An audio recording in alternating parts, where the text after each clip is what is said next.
السلام عليكم ورحمة الله وبركاته إن الحمد لله نحمده ونستعينه ونستهديه ونستغفره ونعوذ بالله من شرور أنفسنا ومن سيئات أعمالنا من يهده الله فلا مضل له ومن يضلله فلا هادي له أشهد أن لا إله إلا الله وحده لا شريك له وأشهد أن محمدا عبده ورسوله أما بعد فإن أصدق الحديث كتاب الله وخير الهدى هدى محمد صلى الله عليه وسلم وشر الأمور محدثاتها وكل محدثة بدعة وكل بدعة ضلالة وكل ضلالة في النار.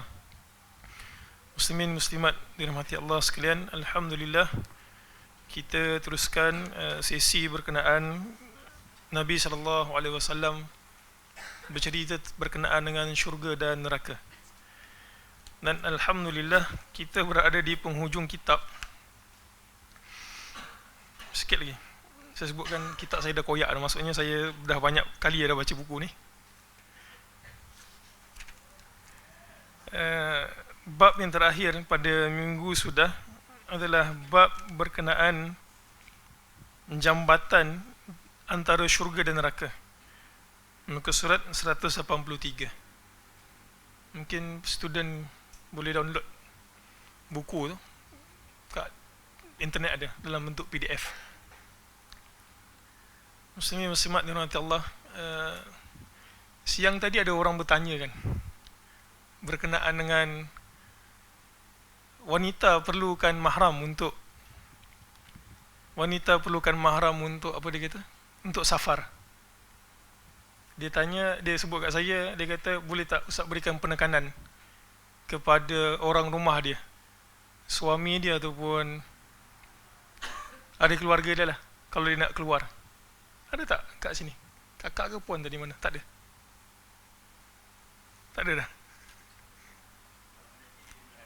Nanti dia saya bukan nak jawab persoalan dia. Saya bukan nak jawab persoalan ni spesifik itu. Cuma saya terfikir, itulah merupakan cabaran orang yang menuntut ilmu kan. Dia akan berlaku konflik di antara dia dan juga keluarga dia, paling kurang. Kalaupun tidak, dia dengan masyarakat dia. Saya teringat dalam sekitar tahun 2011, 2012 ataupun 13, gitulah. Saya tak ingat. Ada satu orang muslimat PM kat saya. Dia kata, saya ada masalah dekat kawasan dia. Dia tinggal kat Felda. Dia kata, boleh tak saya nak dakwah kat kampung saya ni, tak boleh. Dia kata, boleh tak kalau saya bawa ustaz? Dia ngajak kat saya bawa ustaz pergi ke kampung saya untuk dakwah dekat keluarga saya dan juga kampung saya. Saya fikir masa tu kan, macam mana nak buat tu kat Felda dekat Negeri Sembilan lah, entah mana. Saya ada komitmen saya sendiri. Saya hargai dengan dia punya komitmen, dia punya apa, komitmen untuk buat dakwah dekat keluarga dia. Saya tengok dia orang yang bernikab, bekas student saya juga, DOA PJ, DPM gitu. Jadi kat sini, lepas 2-3 tahun dan kemudian kakak tadi tu bangkitkan persoalan tu, saya nak sebutkan tentang 3 kategori orang yang menuntut ilmu. Dan setiap kategori itu berbeza dia punya kesan. Still ada pahala. Saya pernah sebut dekat UA juga. Mungkin ada sebagian yang dah pernah dengar. Tapi kesannya itu berbeza. Ada orang menuntut ilmu sebab dia nak pergi singgah. Sebab dia mengisi masa lapang. Dia kata malam ni tak ada apa, daripada kita melepak, daripada kita nak bawa family, duit tak banyak. Dia kata pergi shopping mall, duit tak banyak. Dia kata mari kita pergi majlis ilmu. Maksudnya majlis ilmu itu adalah persinggahan yang kalau dia ada masa lapang, dia pergi untuk kebaikan diri dia. Still ada kebaikan. Malaikat pernah bertanya kepada Allah Subhanahu Wa Taala yang ingin mengampunkan orang pergi majlis ilmu. Hadis itu sahih.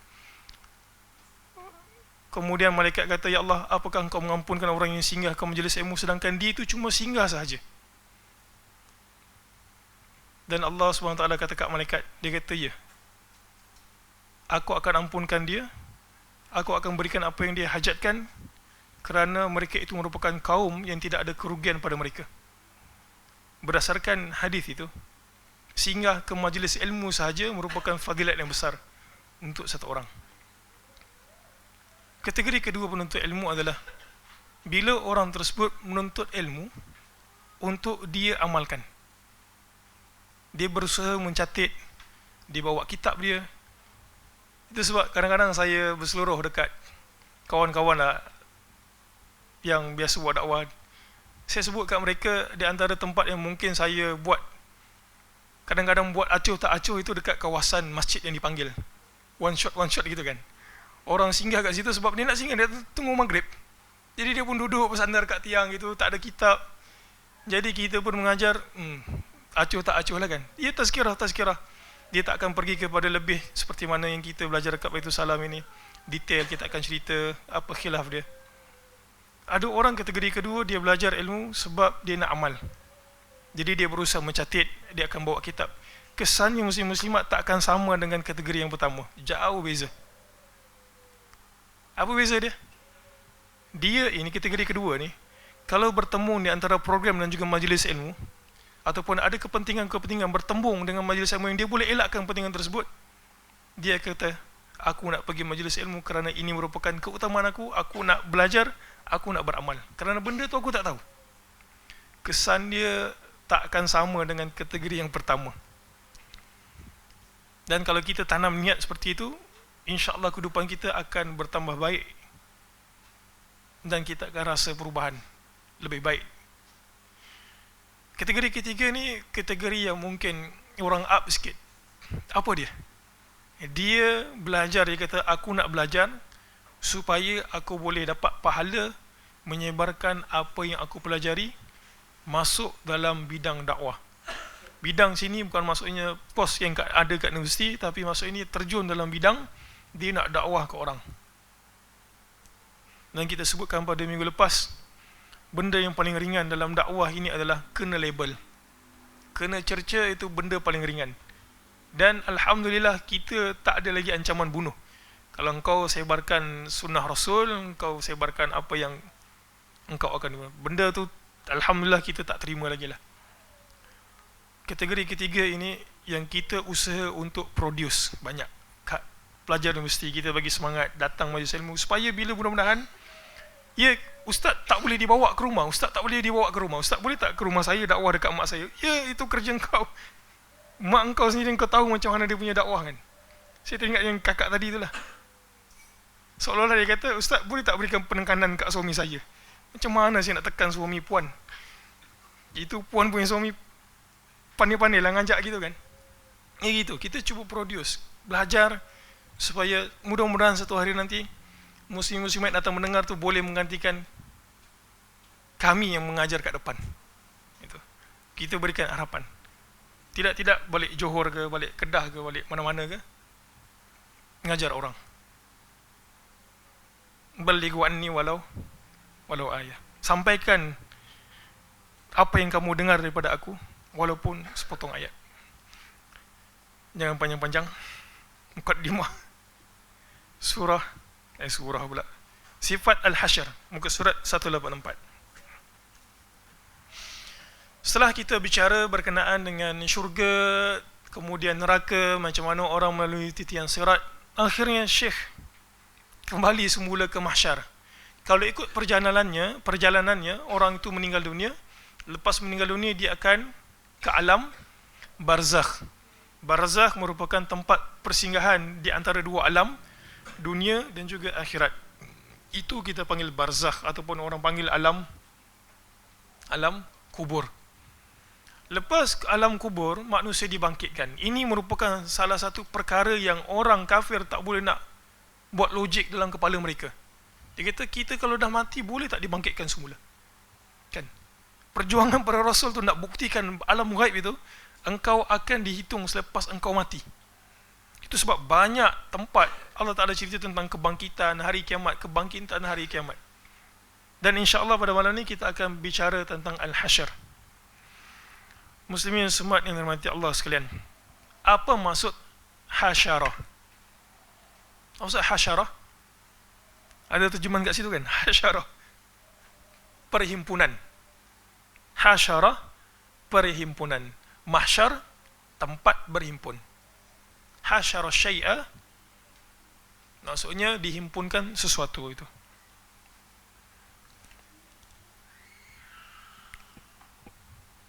Ada satu perkara yang menarik yang Nabi SAW sebut berkenaan dengan mahsyar ini.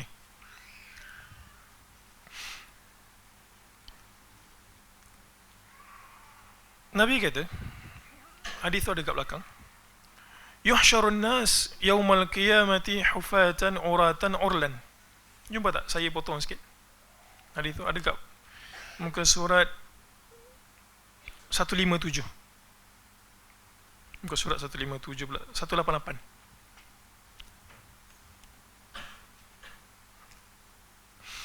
Yuhsyarun nasu yaumal qiyamati hufatan uratan ghurlan. Siapakah manusia yang mula-mula sekali dibangkitkan bila sangka kala yang kedua ditiup? Siapa manusia pertama yang dibangkitkan? Yang mula-mula sekali Nabi kata, masa aku bangkit, dia dah bangkit dah, berada dekat arasy Allah Subhanahu Wa Taala. Siapa dia? Musa alaihissalam. Kemudian siapakah orang yang mula-mula sekali Allah Ta'ala pakaikan pakaian? Ibrahim alaihissalam. Kita akan bacakan nanti. Masa dibangkitkan itu, Nabi kata kamu akan kembali semula kepada default kamu. Default kita apa? Kita keluar di muka bumi ini dalam keadaan tidak ada seurat benang pada tubuh badan kita. Nabi kata kamu akan dibangkitkan hufatan. Maksud hufatan? Hufatan ni maksudnya tidak ada pelapik dekat kaki, ataupun dalam bahasa kita berkaki ayam. Ia logik. Kemudian Nabi kata uratan. Uratan, maksud uratan? Bertelanjang. Bertelanjang. Dah berkaki ayam, panas, kemudian tak berbaju. Kemudian yang menariknya Nabi SAW sebut ghurlan.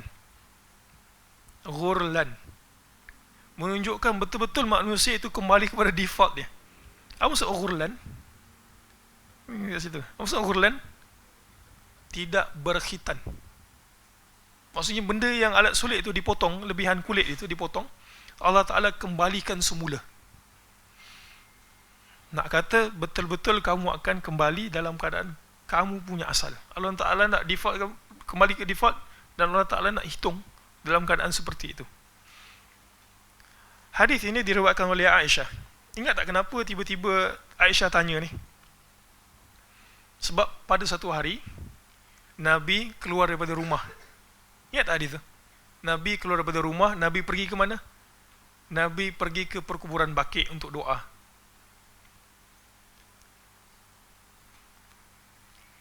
Nabi pergi ke perkuburan Baqi', Aisyah masa tu giliran malam Aisyah. Jadi masa waktu tidur, Aisyah apa? Pernah tak tidur kita cari orang sebelah kita? Tiba-tiba tak ada. Jadi Aisyah muncul something dekat jiwa dia. Apa dia? Dia kata Nabi ni pergi tempat siri lain ni. Ingat tak dia? Kemudian Aisyah mengintip Nabi. Nabi pergi ke mana ni? Nabi pergi ke mana? Tengok Nabi pergi ke Baqi', angkat tangan doa untuk orang Baqi'. Bukan orang Baqi', yang meninggal dekat Baqi' tu. Nabi masa Nabi patah balik, Aisyah pucat. Sebab takut, bahasa kita apa? Kantoi kan? Takut kantoi. Takut kedapatan. Jadi Aisyah dalam keadaan cungap-cungap. Akhirnya benda tu dah berlaku. Nabi cerita tentang mahsyar ini. Itu sebab hadis ini diriwayatkan oleh Aisyah. Aisyah kata, dia kata, ya Rasulullah, yanzuru ba'dhum ila ba'din. Bukankah perkara itu dahsyat kalau satu orang itu bertelanjang? Tak payah kita kat sekarang ni lah, katalah kalau ada tiba-tiba ada orang bertelanjang kan, buka baju kat sini. Tiba-tiba dia pergi ke depan, dia bertelanjang, tak pakai baju, tak ada surat benang. Apa jadi kat kita? Kita akan rasa macam, tak patut gitu kan. Kita kan kata ke orang, mata yang tertutup tu pun terbuka gitu. Yang mengantuk pun boleh celik kalau ada orang bertelanjang kat depan. Jadi Aisyah kata, kalau ada peristiwa macam itu, tak malu ke? Nabi SAW, ini pengajaran tentang mahsyar ini. Nabi kata apa? Ya Aisyah, wahai Aisyah, al-amru ashaddu min ayyuhimmuhum dhalika. Dia kata punya manusia itu kalut. Perkara tersebut sangat dahsyat. Manusia kata apa? Nafsi, nafsi, diriku, diriku, diriku, diriku. Sedangkan perkara yang kalau dinampakkan dekat dunia, benda tu jadi gempak, orang tak peduli. Orang tak peduli dekat aurat orang lain, dan juga dia sendiri tak peduli dekat aurat dia. Dia bimbang bagaimana dia menghadapi Allah Subhanahu Wa Taala. Itu tentang mahsyar. Kita patah balik ke muka surat 184. Allah Subhanahu Wa Taala firman, "Wa taral arda barizatan wa hasyarnahum falam nughadir minhum ahada." Dan engkau wahai Muhammad sallallahu alaihi wasallam akan melihat bumi itu rata. Sebab Allah Taala lepirkan bumi itu. Dan kami kumpulkan mereka. Wa hasyarnahum falam nughadir minhum ahada. Dahsyatnya apa? Tidak ada satu manusia pun akan terlepas, melainkan dia akan berada dekat mahsyar. Yang mungkin dia boleh terlepas dekat muka bumi. Kan ada orang kat Malaysia ni tengah dicari yang songlap duit. Orang tak boleh jumpa dia. Sampai orang kata dia telah pun berubah menjadi panda. Betul salah? Wallahu alam. Dekat akhirat benda tu tak berlaku. Allah Ta'ala kata apa? Falam nughadir minhum. Kami tak akan lepaskan salah seorang pun daripada mereka. Tak akan terlepas. Hatta kambing pun, kalau dia bunuh kambing dekat dunia, Allah Ta'ala akan datangkan 2 kambing tu bertanduk balik, balas balik. Allah Ta'ala kata apa? Falam nughadir minhum ahada. Kemudian muka surat 185, Allah Ta'ala sebut, Yauma yunfakhu fis sur, pada hari yunfakh, ditiup, as-sur. Sur tu apa dia? Sur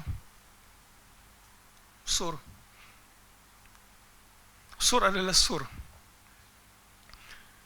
Dalam bahasa terjemahan kita sangka kala. Sur adalah buk. Buk, tahu buk? Pernah tengok tak orang yang tiup tu? Apa dia? Saksofon, bukan saksofon. Yang patah balik zaman dulu-dulu lagi. Yang macam tanduk tu, orang tiup gitu. Itu sur. Wa nahsyurul mujrimina yawma idzin ruzqa. Dan pada hari itu kami kumpulkan orang-orang berdosa dengan keadaan wajah mereka zurqa. Zurqa apa maksud zurqa? Biru. Baik, ayat ini satu ayat yang sangat menarik untuk dibahaskan. Satu, tentang sur. Sur merupakan qarnun. Qarnun tanduk. Tanduk ini dijadikan tiupan. Nabi SAW dalam hadis riwayat Hakim menyebutkan, malaikat yang Allah Ta'ala tugaskan untuk meniup tanduk itu, kita panggil apa? Sur. Bahasa Melayu kita terjemah sebagai sangkakala. Tak pernah apa dia buat. Dia tidak pernah mengelipkan matanya daripada memarang arasy Allah Ta'ala. Nabi kata dalam hadis riwayat Hakim tu, mata malaikat apa yang kita panggil? Malaikat Israfil. Semenjak Allah Ta'ala ciptakan sur, buk, ini buk, dalam riwayat lain sebut buk, tanduk yang macam itulah, yang macam Viking tu kan.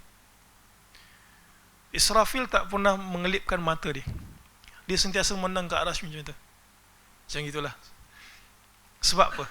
Nabi beritahu sebab apa Israfil tak pernah pejamkan mata dia. Sebab Israfil bimbang, kalau dia pejamkan mata dia dan dia tak sempat celik dan Allah Ta'ala kata tiup, dia telah pun melakukan maksiat. Dan Nabi SAW kata apa? Mulutnya kat mana? Mulutnya berada kat trompet tersebut dan matanya memandang ke atas. Dahsyat tak dahsyat? Dahsyat. Maksudnya malaikat tu dah ready dah. Allah Ta'ala kata tiup, dia tak pernah celik, tak pernah padam mata dia tu. Kita tutup mata berapa saat untuk celik balik. Pun begitu malaikat ni punya haris, kita panggil, sangat bersungguh-sungguh. Kalau Allah Ta'ala kata tiup, dia tiup. Tak sampai mata dia tu sendiri yang kita kata berapa second saja, dia tak pernah tutup, dan mulut dia berada dekat trompet. Zurqah. Kenapa wajah orang mujrim biru? Dekat dunia ni ada tak wajah orang biru? Biru secara semula jadi tak adalah. Kita ada coklat sampai putih, hitam mungkin, tapi biru tak ada. Tapi kita boleh nampak orang wajahnya biru kalau dia putih. Kenapa biasa orang wajah biru ni? Sebab tak cukup oksigen. Kerana boleh jadi sebab takut. Punya takut Allah Ta'ala gambarkan, mereka punya wajah itu yang kita tengok dalam muka bumi ni, ada putih, ada coklat, ada hitam, boleh bertukar menjadi biru kerana takut. Dan pada ayat berikutnya Allah Ta'ala firman, فَوَرَبِّكَ لَنَحْشُرَنَّهُمْ وَالشَّيَاطِينَ ثُمَّ لَنُحْضِرَنَّهُمْ حَوْلَ جَهَنَّمَ جِثِيًّا. Maka demi Rabbmu, sungguh pasti akan kumpulkan mereka bersama syaitan, kemudian pasti akan kami datangkan mereka ke sekeliling Jahannam dalam keadaan berlutut. Siapa yang berlutut ni? Siapa yang berlutut? Orang yang pelaku dosa berlutut. Mereka akan berdiri di atas lutut. Berdiri di atas lutut. Kita akan bacakan nanti riwayat. Ada orang dekat mahsyar, dia berjalan kaki. Ada orang dekat mahsyar, dia naik kenderaan sebab status dia VIP. Ada orang dekat mahsyar berjalan dengan menggunakan muka dia. Kita potong, kita nak bagi laju sikit. Muka surat 186. Ini menarik. Hadis yang saya sebutkan tadi, siapakah makhluk pertama yang Allah Ta'ala berikan pakaian adalah Ibrahim. Ada tambahan sikit pada riwayat ini. Ibnu Abbas mengatakan Rasul SAW berdiri di tengah-tengah kami untuk memberikan nasihat seraya bersabda. Nabi berdiri bagi tahu dekat para sahabat, ya ayuhan nas, wahai manusia, innakum mahsyuruna ila Allah Ta'ala, sesungguhnya kamu akan dibangkitkan, dikumpulkan kepada Allah Subhanahu wa Ta'ala, hufatan dalam keadaan berkaki ayam, uratan dalam keadaan bertelanjang, ghurlan dalam keadaan tidak bersunat. Kama bada'na awwala khalqin nu'idu wa'dan 'alaina inna kunna fa'ilin. Nabi baca ayat itu. Kemudian Nabi kata, ala, ketahuilah, wa inna awwalal khalaiq yuksa yaumal qiyamati Ibrahim. Dia baca salah tu, bukan Ibrahim sallallahu alaihi wasallam, Ibrahim alaihissalam. Ketahuilah manusia ataupun makhluk pertama yang Allah Ta'ala berikan pakaian adalah Ibrahim. Persoalannya, apa yang ada pada Ibrahim tidak ada para nabi yang lain? Kenapa Ibrahim itu dapat special seperti itu?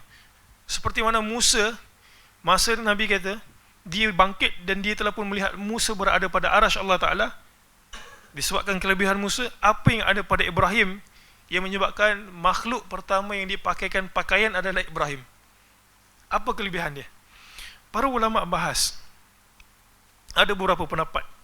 Pendapat yang pertama kata, sebab Ibrahim alaihissalam ketika mana dia dakwah dekat kaum dia, dan kita tahu apa jadi, apa yang kaum dia buat dekat Ibrahim. Akhirnya kalah hujah, biasa orang kat dunia pun sama juga, kalah hujah, human dalam penjara. Zaman tu kalah hujah, human dalam api, guna manjanik yang lempar tu. Dan dikatakan masa Ibrahim sebelum dilempar tu, dia dibogelkan, ditelanjangkan. Punya kuat iman Ibrahim, dia kata tak kisah, telanjang pun telanjang, masuk dalam api pun masuk dalam api. Akhirnya Allah Subhanahu wa Ta'ala kurniakan pakaian, makhluk pertama yang tidak diberikan kepada semua makhluk, dia dapat. Jadi pengajarannya, berdakwah itu tak sia-sia sebenarnya, hatta walaupun orang tak terima, ada nilai di sisi Allah Ta'ala. Tengok Ibrahim ditelanjangkan begitu, akhirnya dia dapat pakaian, mula-mula sekali dapat. Selesa tak berpakaian? Saya pun tak tahu kenapa ada orang sekarang ni pembebasan wanita. Sebenarnya pembebasan wanita tu sebenarnya pembebasan lebih kepada pembebasan tak berpakaian aja. Bebas untuk bertelanjang. Macam-macam orang buat. Tapi persoalannya manusia ni, kalau kita berdiri dekat orang lain, suka tak berpakaian? Tak suka sebenarnya, tak selesa. Bahkan di antara suami isteri pun, kalau anak-anak tengok, mak dia pakai baju juga depan ayah dia. Sembunyi-sembunyi itu pun kalau nak mesra-mesra pun. Kan? Itu sebab pakaian ni penting sebenarnya untuk kita punya confident, kita punya jati diri. Betul, iman tak terletak pada pakaian. Tapi pakaian melambangkan jati diri. Kalau kita tengok dekat airport, tiba-tiba orang tu kepala botak, pakai baju kuning, kemudian tasbih dekat leher, kita agak-agak apa dia tu? Muslim ke bukan? Bukan. Tapi kalau kita pergi airport, saya ada pengalaman peribadi hantar adik saya pergi airport 4 pagi. Kadang orang ke airport ni pakai macam-macam. Tiba-tiba ada satu orang berjanggut. Masya Allah, kita tengok gembira kan. Pakai jubah senteng lagi, janggut. Dia tengok saya tengok dia, gembira kan. Kami tak pernah kenal sebelum tu. Kenapa kami gembira? Sebab ada macam apa? Zit gitulah, ada apa connection. Ada aura gitu. Assalamualaikum, salam. Gembira, suka tengok. Gitulah. Pakaian penting. Baik, jangan panjang-panjang. Sebab kedua. Nanti tak habis. Kita punya misi menghabiskan kitab ni dalam bulan ni.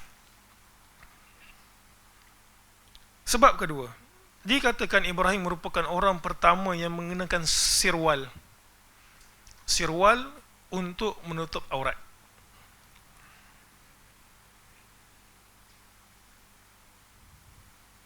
Sirwal, apa beza izar dan juga sirwal? Ada ustazah bahasa Arab sini. Apa beza? Atas ni kita panggil sebagai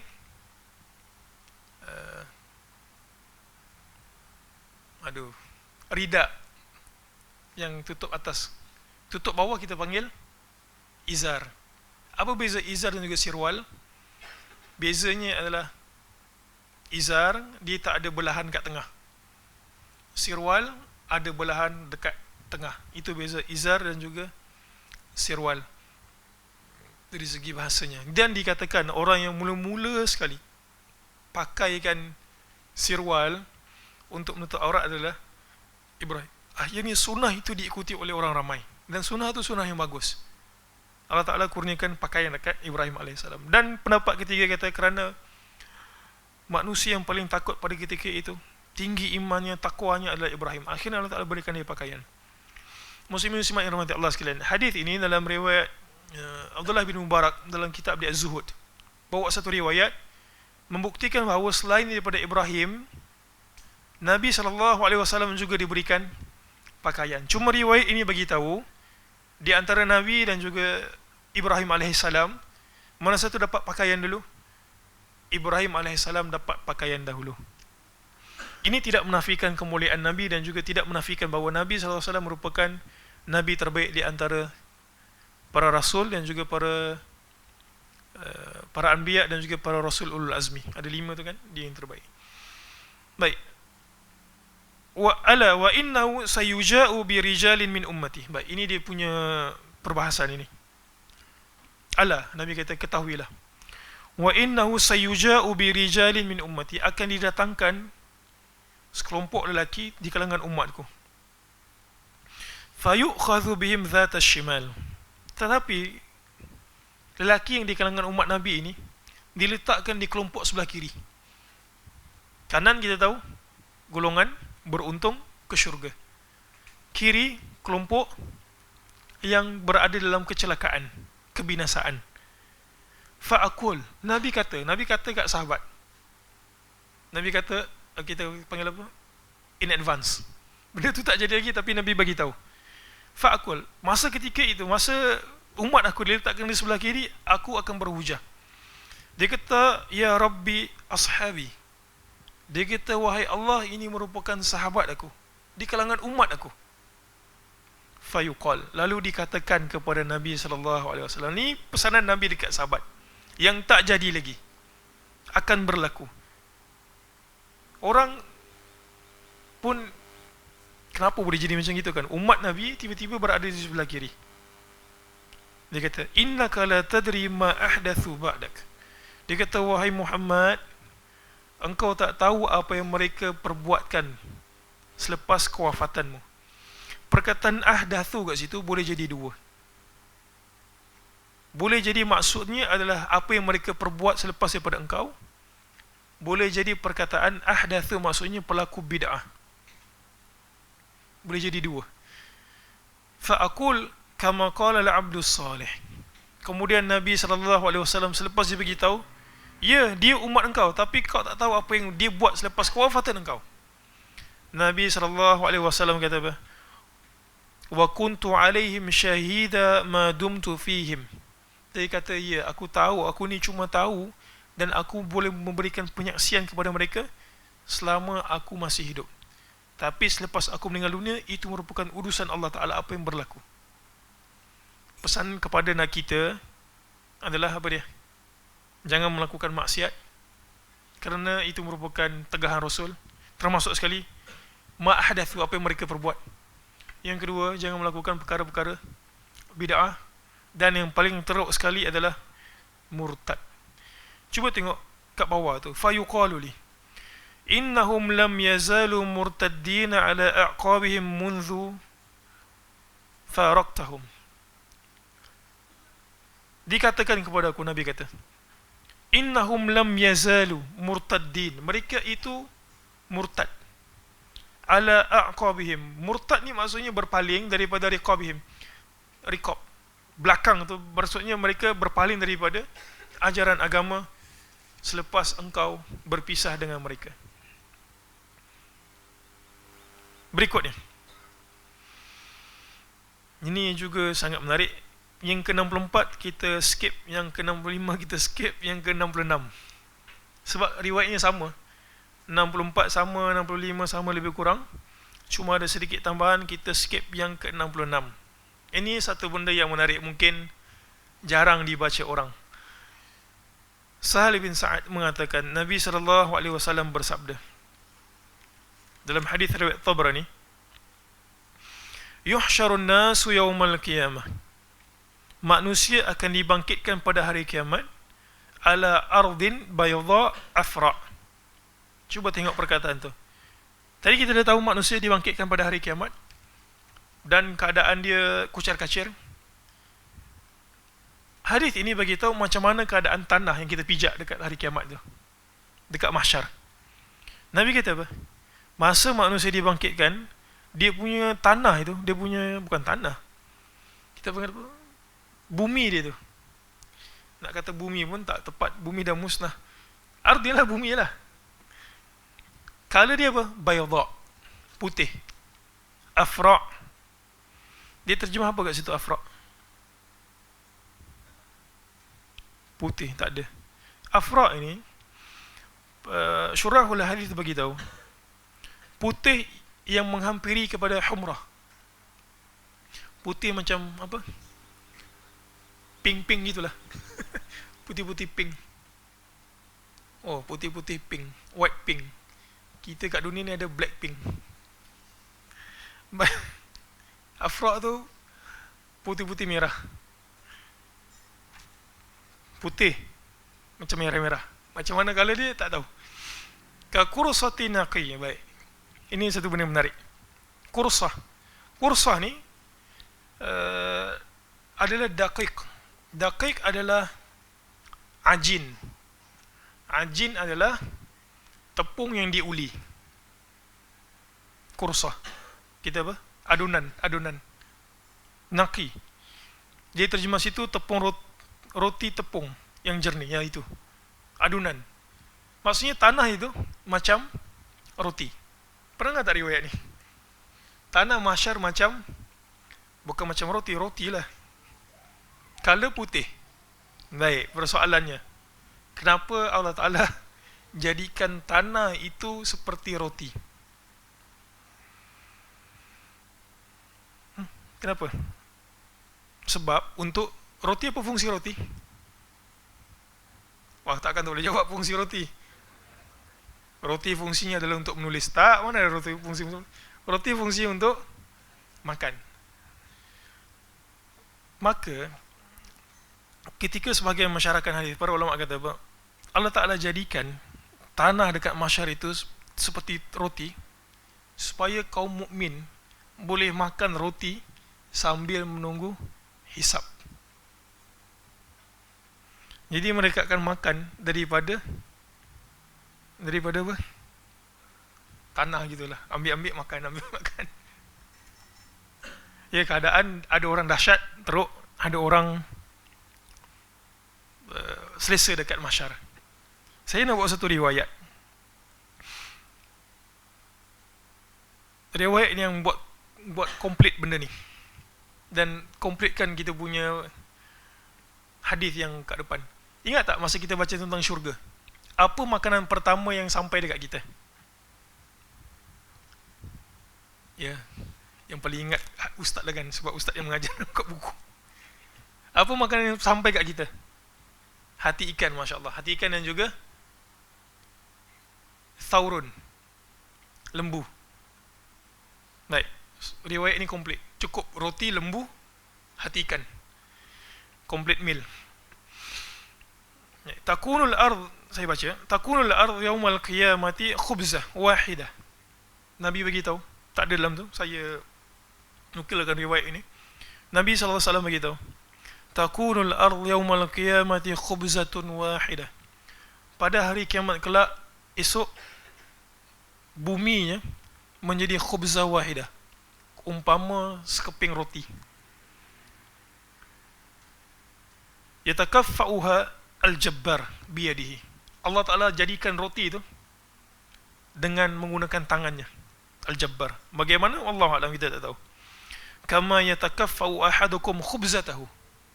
Nabi buat perumpamaan seperti mana kamu menguli roti kamu. Kita uli roti pakai apa? Pakai mixer. Betul. Kita uli roti pakai mixer. Tak ada mixer, kita pakai tangan. Nabi bagi tahu seperti mana kamu punya roti itu diuli dengan menggunakan tangan kamu dekat dunia. Allah Ta'ala jadikan tanah itu seperti roti. Fi safari, seperti mana kamu uli roti kamu dalam safar. Nuzulan li ahlil jannah. Tapi roti tersebut bukan untuk semua orang. Roti tersebut hanya untuk penduduk syurga. Fa'ata rajulun minal yahud faqala barakar rahmanu alayka ya Abul Qasim. Lepas Nabi cerita hadis ini, tiba-tiba ada satu orang Yahudi datang jumpa Nabi. Dia kata, barakar rahmanu alayka ya Abul Qasim. Allah Ta'ala memberkatimu wahai Abul Qasim. Yahudi ni nak bagi tahu something kat Nabi ni. Agak-agak apa dia nak bagi tahu something kat Nabi? Dia kata, ala ukhbiruka binuzuli ahli al-jannati yawmal qiyamah? Bala. Dia kata, nak tahu tak apa yang Allah Ta'ala turunkan untuk penduduk syurga dekat hari kiamat? Nabi kata, ya, apa dia? Dia kata, takunul ardu khubzatan wahidah. Nabi baru je bagi tahu. Tiba-tiba Yahudi tu datang. Dia kata, kau nak tahu tak apa yang Allah Ta'ala sediakan untuk kau pada hari kiamat? Nabi kata apa? Ya, apa dia? Dia kata roti. Nabi lepas dengar roti tu, Nabi pandang kat sahabat, sahabat pandang kat Nabi. Agak-agak apa Nabi buat? Nabi gelak gitu. Aku baru je bagi tahu, engkau lambat ni kata. Kemudian Nabi SAW bagi tahu lagi. Thumma dhahika hatta badat nawajidhahu. Nabi ketawa sampai nampak dia punya gigi taring. Qala ala ukhbiruka bi inamihim. Yahudi tu bagi tahu roti, tapi dia tak bagi tahu lauk dia. Yahudi bagi tahu roti, dia tak bagi tahu lauk dia. Nabi kata, nak tak kamu bagi tahu apa lauk roti tu? Sahabat kata, bala ya Rasulullah. Ya, apa lauk roti tu? Agak-agak apa lauk dia? Ya, hati ikan lah, baru je sebut tadi kan. Hati ikan dan juga thaur. Nabi kata apa? Idamuhum balam. Idamuhum balam. Apa maksud balam? Balam. Baru je sebut tadi, apa dia? Thaurun. Balam. Balam merupakan bahasa Ibrani. Syurahul hadis kita, mensyarahkan hadis ini, dia kata balam. Nabi guna bahasa Ibrani, balam. Balam lembu. Thauron ni bukan lembu, kita panggil apa? Seladang ya, thauron. Gitulah, thauron. Kategori-kategori itulah. Wa nun, dan juga nun. Balam dan juga nun. Qalu wa ma hadha. Dia kata, wahai Rasul, balam nun, benda tu apa tu? Nabi kata, thaurun wa nunun, kategori lembu dan juga hati ikan dan ikan paus. Ya'kulu min za'ilatin kibdahuma sab'una alfan. Yang memakan hati dia tu, hati ikan paus itu, sab'una alfan. Berikutnya, hadis ke-58. Hadis yang ke-58 apa? 67 kita skip. Kita ke-68. Cepat habis. Alhamdulillah. Baik. Ini yang kita sebutkan tadi. Ada orang dekat mahsyar, dia berkaki ayam, berjalan guna kaki dia. Ada orang kat mahsyar, dia berkenderaan, dan ada yang mengensot menggunakan muka dia. Abu Hurairah meriwayatkan Nabi SAW bersabda. Ini yang terpotong ni.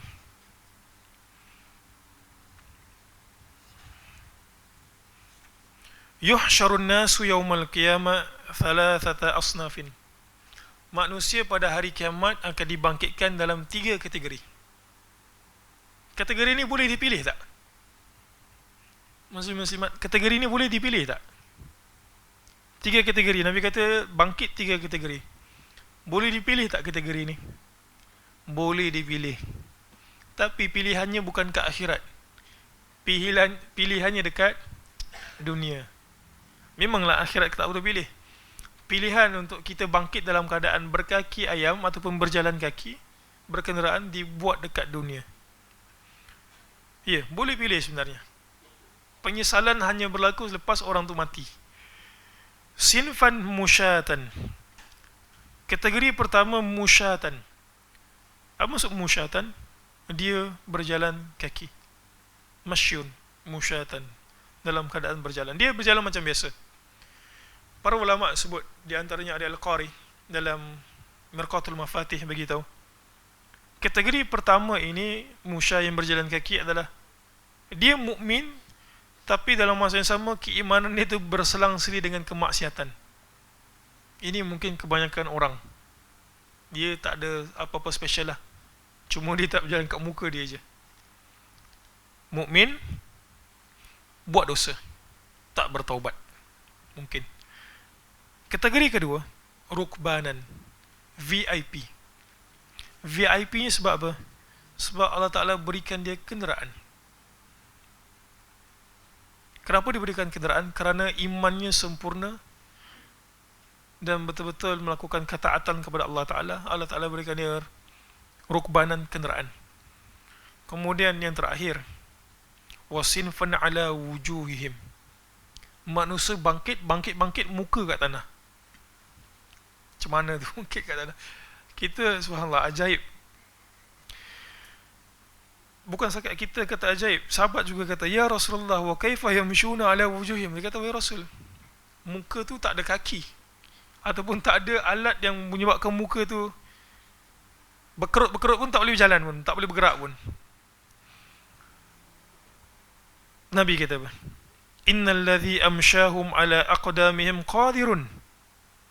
Sungguhnya yang membolehkan mereka itu berjalan di atas kaki-kaki mereka, qadirun ala ay yumshiyahum ala wujuhim. Allah Ta'ala yang boleh menyebabkan kaki itu berjalan, dia juga mampu untuk menyebabkan muka itu berjalan di atas mahsyar. Ini tak masuk sirat lagi ni. Sirat kita dah bahaskan. Tengok penghinaan. Amma innahum yattaquna biwujuhihim. Masa mereka berjalan, kalau kita berjalan, kita akan cuba mengelak something. Apa dia? bahaya duri, ada tunggul. Begitu juga Allah Ta'ala jadikan muka tu, muka dia apa? Berjalan, dalam masa dia berjalan muka dia tu, muka dia mengelak-ngelak gitu. Mengelak-ngelak daripada apa? Hadabin wa syaukin. Muka dia berjalan sakit, pedih. Mengelak apa? Hadabin, tunggul, wa syaukin, duri. Bagi orang mukmin, tanah mahsyar itu roti. Bagi orang bukan mukmin, tanah mahsyar itu tunggul, duri. Muslim muslimat, kenapa muka? Kenapa muka? Biasanya kalau orang terpikat dengan orang sebab muka. Tak ada orang kata, saya tengok awak punya kuku ni saya terpikat, awak punya kuku cantik sangat menyebabkan saya jatuh cinta. Tak ada, muka. Kenapa? Muka menunjukkan kemuliaan. Satu. Jadi bila muka tu tersembam dekat tanah, dia menunjukkan kehinaan yang teruk. Dua. Kenapa muka? Sebab kebanyakan panca indera manusia berada dekat muka. Panca indera yang menyebabkan orang itu boleh terima hidayah, muka. Apa daripada muka? Mata, telinga, hidung, mulut, dan yang paling besar sekali apa dia? Akal. Tak digunakan untuk menerima hidayah, dia kufur, Allah Ta'ala sembamkan muka dia. Dan yattaquna biwujuhim, muka itu pada hari kiamat akan mengambil fungsi tangan dan juga kaki. Itu hinanya orang berada dekat mahsyar dalam keadaan tidak beriman dekat dunia. Muslimin muslimat dan rahmat Allah sekalian, hadis yang terakhir ke-70.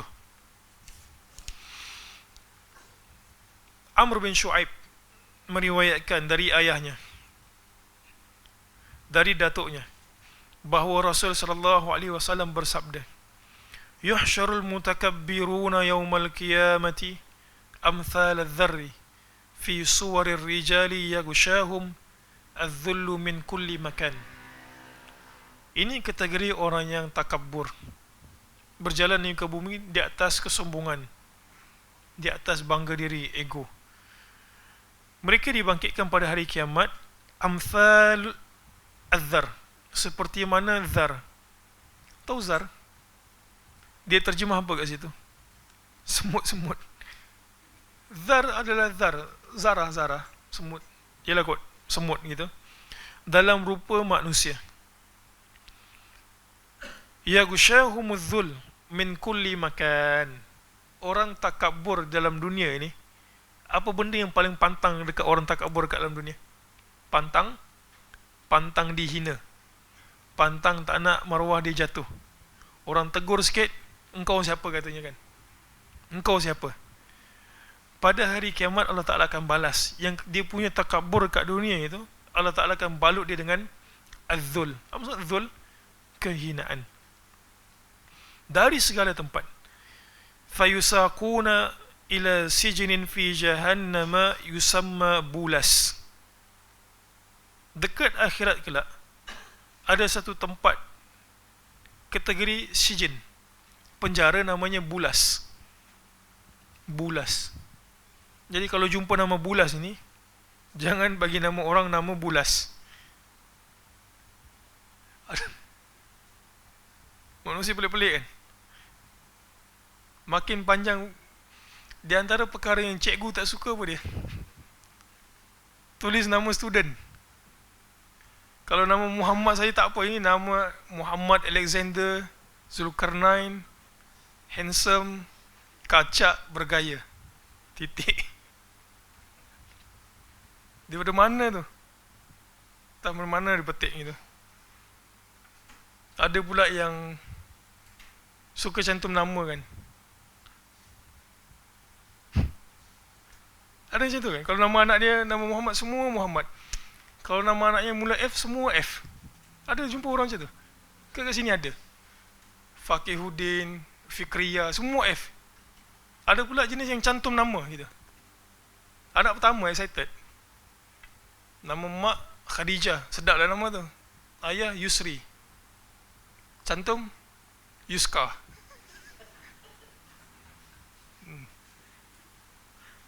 Macam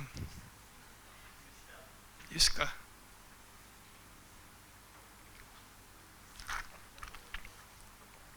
Ni ajaib. Benda yang cikgu sengsara buat. Tulis nama orang, tulis nama student. Baik, lupakan, jangan panjang-panjang. Bulas, nama yang tak bagus. Bulas adalah penjara untuk orang mutakabbir dekat dunia. Namanya Bulas.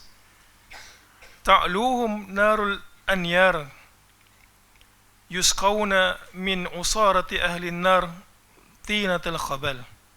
Bulas yang mereka diliputi api yang sangat panas, serta mereka diberi minum dari cairan ahli neraka, iaitu tinatul khabal yang pernah kita bahaskan.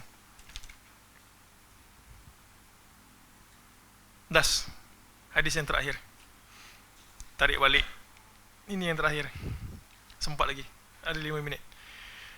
71. Syarrun nasi ala thalathi tara'iq. Raghibin wa thnan ala ba'irin wa thalathatun ala ba'irin wa arba'atun ala ba'irin wa asharatun ala ba'irin wa tahsyuru baqiyatahumun nar tabitu ma'ahum haythu batu wa taqilu ma'ahum haythu qalu wa tusbihu ma'ahum haythu asbahu wa tumsi ma'ahum haythu amsu. Manusia dikumpulkan pada hari kiamat dengan 3 cara. Raghibin, rahibin. Raghibin senang, rahibin takut. Targhib, tarhib. Targhib menggalakkan, senang. Tarhib menakutkan, negatif. Tarhib. 2 orang di atas unta, 3 orang di atas unta. Nabi sebut kategori-kategori yang beruntung tadi. Tadi kenderaan kan, 4 orang di atas unta dan 10 orang di atas unta. Sisa mereka dikumpulkan oleh api yang tidur siang bersama mereka di mana mereka tidur siang, bermalam bersama mereka di mana mereka berada, dan sore. Apa maksud sore? Petang. Petang bersama mereka di mana mereka berada. Wallahu a'lam. Sampai sini saja untuk hari ini. InsyaAllah kita akan sambung pada 2 minggu akan datang. Gambar tentang perhitungan amal bab yang terakhir. Sebelum buku ini, ada satu lagi, azab pada hari kiamat, tamat. Subhanakallahumma bihamdik, asyhadu an la ilaha illa ant, astaghfiruka wa atubu ilaik. Barakallahu fikum.